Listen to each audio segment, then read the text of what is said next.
Assalamualaikum waalaikumsalam warahmatullah. Ustaz, bagaimana sikap makmum mengenai kunut subuh jika imam melakukannya? Karena ustaz-ustaz lain yang bermanhaj salaf, mereka menganjurkan agar makmum tetap mengangkat tangan dengan berdalil lewat perkataan Imam Ahmad mengenai sikap makmum. Kunut subuh,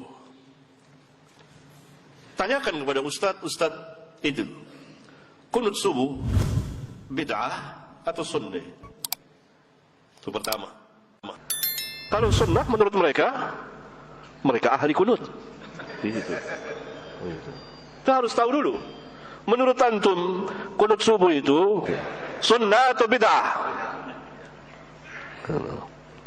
Kalau jawabannya sunnah, halas, berbeda antara kita dengan mereka. Kita mengatakan kunut subuh itu bid'ah. Jika mereka mengatakan tidak ada ulama yang membid'ahkan, apa jawaban kita? Apa jawabannya? Enggak, apa jawabannya? Jawaban pertama, ketuaannya ulama telah membid'ahkannya. Siapa? Sahabat. Ya bunayya, hai anakku, itu muhdatsah. Hai anakku, itu bid'ah. Kalau Syafi'i, Malik, Ahmad, Abu Hanifah dan lain-lain ulama tidak membid'ahkannya, misalnya, maka ada sahabat yang membid'ahkannya. Cukup bagi kita sahabat. Tentu lebih mulia sahabat dari mulia sahabat, langsung mengatakan bid'ah. Ya. Nah, kalau jawabannya bid'ah atau jawabannya tidak sunnah, tegaskan apa yang Ustadz maksudkan dengan tidak sunnah. Jawabannya itu tentang salaf mari itu Ustadz.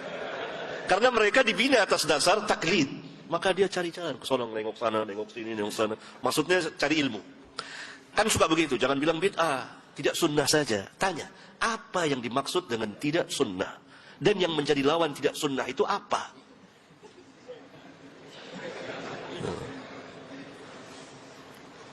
Bolehkah kita katakan usolli itu tidak sunnah? Iya, usolli tidak sunnah.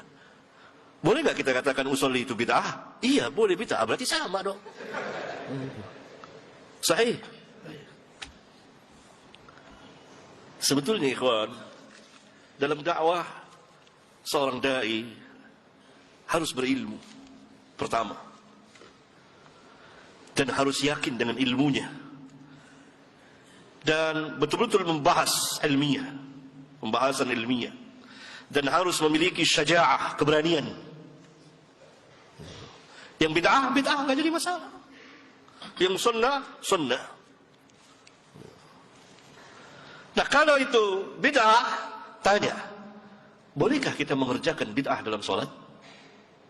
Diperintahkah kita mengerjakan bid'ah dalam sholat? Boleh nggak? Nggak boleh. Dalilnya? Sallu kama ra'aitumuni usalli. Salatlah sebagaimana kamu melihat aku salat, bukan sebagaimana kamu melihat mereka salat. Tidak, aku salat. Semuanya merujuk kepada Nabi yang mulia sallallahu alaihi wasallam. Mereka berkata lagi, kita diperintah untuk mengikuti imam. Innama ju'ilal imamu liyutamma bihi. Tanya, mutlaqan atau muqayyadan?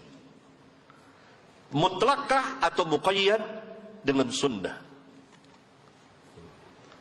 Kalau dikatakan mutlaqan, berarti antum harus mengikuti imam yang mengangkat tangan lebih dari kepalanya.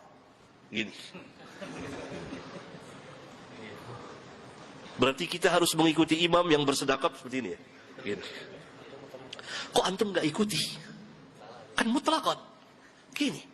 Antum harus mengikuti imam. Kenapa antum di sini lempeng, nggak bengkok seperti ini?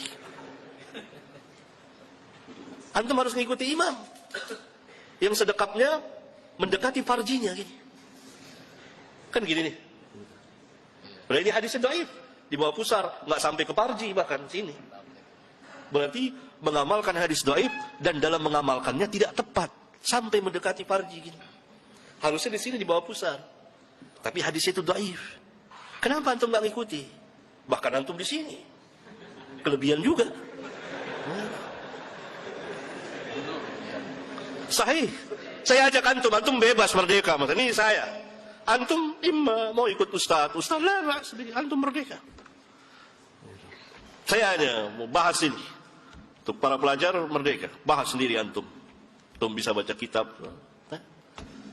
Berarti tidak mutlak. Lalu tanya lagi, oh kita kan pernah Nabi SAW salat 5 rakaat, sahabat ikut. Nabi lupa, itu bid'ah atau lupa?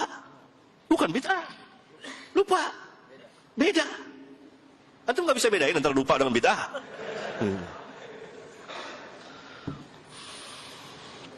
Paham ya? Itu sekilas. Ada banyak lagi. Ya. Oleh karena itu, kita tidak diperintah mengikuti imam yang mengerjakan bid'ah. Kalau kita meyakini bahwa kunut subuh itu tidak sunnah, yakni bid'ah, maka tidak boleh kita ikuti. Dan kita tidak mengerjakan.